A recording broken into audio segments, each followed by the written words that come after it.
Hi மக்களே. IPL ஃபீவரில் நம்ம வந்து ஒவ்வொரு டீமாக அனாலிசிஸ் பார்த்துட்ருக்கோம். அப்படி பார்த்தீங்கன்னா சிஎஸ்கே மும்பை இந்தியன்ஸ்க்கு அப்புறம் நம்ம கேகேஆர் பார்க்க போகலாம். ஸோ எனக்கு தெரிஞ்சு எல்லாருக்குமே தெரிஞ்சது தான்.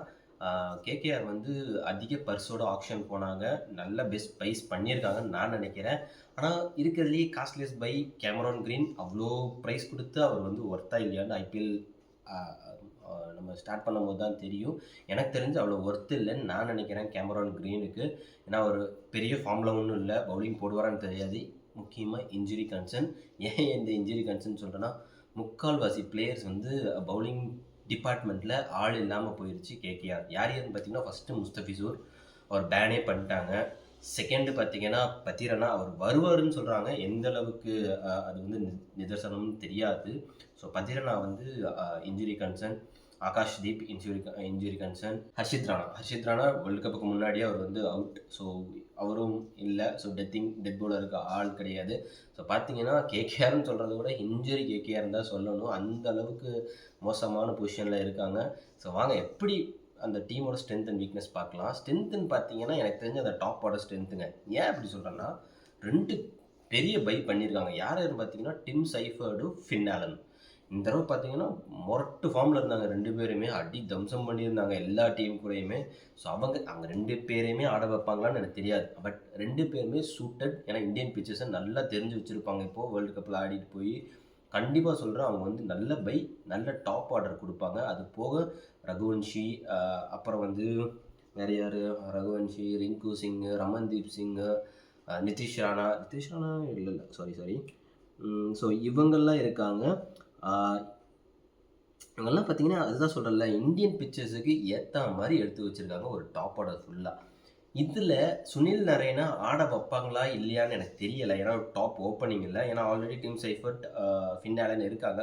சப்போஸ் டிம் சைஃபர்ட், ஃபின் ஆலனில் ஒருத்தர் ஆட வச்சா சுனில் நரேனா ஓப்பனிங் தான் ஆட வைப்பாங்கன்னு நான் நினைக்கிறேன், போன வருஷம் மாதிரி. பட் என்னை பொறுத்த வரைக்கும் அவர் ஓப்பனிங் ஆடுறத விட கொஞ்சம் டவுன் த ஆர்டர் ஆடினா நல்லாயிருக்கும்.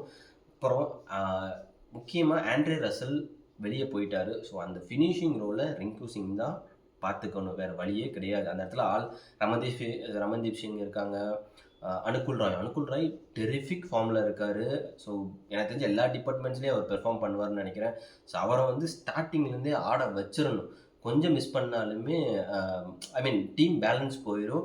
ஸோ இவங்களோட ஃபஸ்ட்டு ஃபோக்கஸ் என்னவாக இருக்கும்னா, ஒரு 2-3 மேட்ச் இல்லை ஒரு 4 மேட்சஸ்லேயே டீமை வந்து செட் பண்ணிடணும்.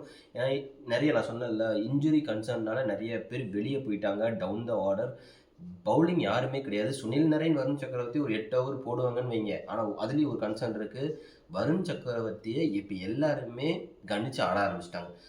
ஃபஸ்ட்டு பால்லேருந்து அட்டாக் பண்ண ஆரம்பிச்சிட்டாங்க. அதை நம்ம T20 வேர்ல்டு கப்லேயே பார்த்தோம். அவர் எவ்வளோதான் சூப்பராக போட்டாலும் கண்டுபிடிச்சிட்டாங்க. ஸோ அடிக்க ஆரம்பிச்சிட்டாங்க. யாருமே கிராஸ் ஆடாமல் ஸ்ட்ரெயிட்லேயே வச்சு வெளுத்துடுறாங்க. ஸோ அதனால் அந்த 8 ஓவரில் மேபி நரேன் ஓவர் ஓகே அவருக்கும் ஏஜ் ஆகுது, ஸோ தெரியாது. பட் வருண் சக்கரவர்த்தி ஓவர் 4 ஓவர் க்ரூஷியல் தான் இல்லைங்கள. பட் அடிக்க ஆரம்பிச்சிட்டாங்க. அதுக்கப்புறம் ரிங்கு சிங், ரமன்தீப் சிங் இதெல்லாம் போயிடுச்சு. பவுலிங்கில் யார் தான் இருக்கா அவங்களுக்கு போகிறதுக்கு? வைபவ் அரோரா ஃபைன். வேறு யார்? ரச்சின் ரவீந்தா, ராமன் பவல் எல்லாம் இருக்காங்க. பட் அவங்க எல்லாமே ஹிட் ஆர் மிஸ் தான், எப்போவாது அடிக்கிறது. ரச்சின் ரவீந்தா எனக்கு தெரிஞ்சு பவுலிங் ஃபைன். ஏன்னா இந்த T20 வேர்ல்டு கப்பில் பார்த்தீங்கன்னா சூப்பராக பார்ட் டைமாக தான் வந்தார். பட் மெயின் ஸ்பின்னர் மாதிரி ஆடிட்டு இருந்தார் நியூசிலாண்டுக்கு. ஸோ எனக்கு தெரிஞ்சு ரச்சின் ரவீந்தாவை ஆட வைப்பாங்கன்னு நான் நினைக்கிறேன். ரோமன் பவல் டவுட்டு தாங்க எனக்கு தெரிஞ்சு. ஆனாலும் இவங்ககிட்ட கொஞ்சம் ஓவர்சீஸ் பிளேயர்ஸ் வந்து கம்மி தான். ஏன்னா நிறைய பேர் வெளியே போனதுனால. ஸோ இவங்க ரிப்ளேஸ்மெண்ட் தேடுறாங்களா இல்லையான்னு எனக்கு தெரியாது. பட் அவங்க என்ன சொல்லியிருக்காங்கன்னா, பத்திரனா 4 வீக்ஸில் வந்துடுவாங்க, எங்களுக்கு ரிப்ளேஸ்மெண்ட் யாரும் வேணாம், எங்கள் பவுலிங் டிபார்ட்மெண்ட் வந்து ரொம்ப பெரிய ஸ்ட்ராங்காக இருக்கிற மாதிரி தான் பேசுகிறாங்க. அது போக வேறு யார் இருக்கா? கேமரான் கிரீன் பற்றி நான் சொல்லிட்டேன் ஆல்ரெடி. கேமரான் கிரீன் வந்து ஒன்றும் ஒன்றும் இதெல்லாம் பண்ண போகிறதில்ல. ஸோ கேமரான் கிரீனை பற்றி பேசுகிறதுக்கும் எதுவும் இல்லைங்க, அவ்வளோதான். மனிஷ் பாண்டியா இன்னும் விளையாடுறாரு. கிட்டத்தட்ட எவ்வளோ வருஷமா? எப்பாடி ராகுல் திரிபாதி மும்மூர்த்தியில் ஒருத்தர் ராகுல் திரிபாதி சிஎஸ்கேலேருந்து இங்கே வந்திருக்கா. அப்படி சொல்ல முடியாது. திடீர்னு அவர் ஓப்பனிங்கில் டிம் சைஃபர்ட் கூட ஃபின் ஆலன் கூட இறக்கி விட்டாலும் இப்படி பண்ணிவிட்டு அவர் வாட்டுக்கு ஆடிட்டு போயிடுவார். வேறு யார் தான் சொல்கிறாங்க? சாரி முசர்பானியை எடுத்திருக்காங்க. கரெக்ட், முசர்பானி எடுத்திருக்காங்க.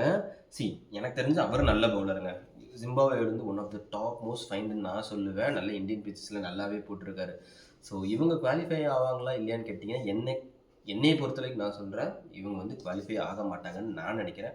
உங்கள் கமெண்ட்டை நீங்கள் போஸ்ட் பண்ணுங்கள். இந்த வீடியோ உங்களுக்கு பிடிச்சிருந்தா லைக் பண்ணுங்கள், கமெண்ட் பண்ணுங்கள், பெல் பட்டனை டிங் டாங் பண்ணிடுங்க.